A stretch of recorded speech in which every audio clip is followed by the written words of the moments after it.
Welcome back અને મહત્વના સમાચાર વડોદરામાં થાર કારે કરેલા અકસ્માતના કેસમાં અકસ્માતને પગલે સ્થાનિક લોકોમાં ભારે રોષ જોવા મળ્યો।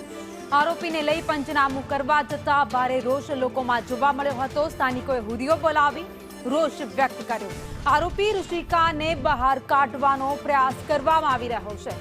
તો વડોદરામાં જે અકસ્માત સર્જાયો ત્યારબાદ આ ઘટનાના બાદના જે દ્રશ્યો છે એ તમે જોઈ રહ્યા છો, જ્યાં સ્થાનિકોએ હુરિયો બોલાવ્યો હતો પંચનામું કરવા માટે। જ્યારે પોલીસ ગઈ હતી ત્યારે આ ઘટના સર્જાઈ હતી। લોકોએ હોબાળો બોલાવ્યો હતો।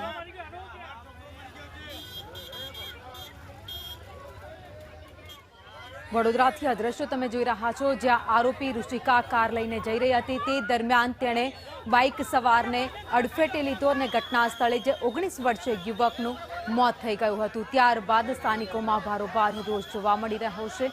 પોલીસ જ્યારે પંચનામું કરવા માટે ગઈ હતી તે દરમિયાન લોકોએ હુરિયો બોલાવ્યો હતો।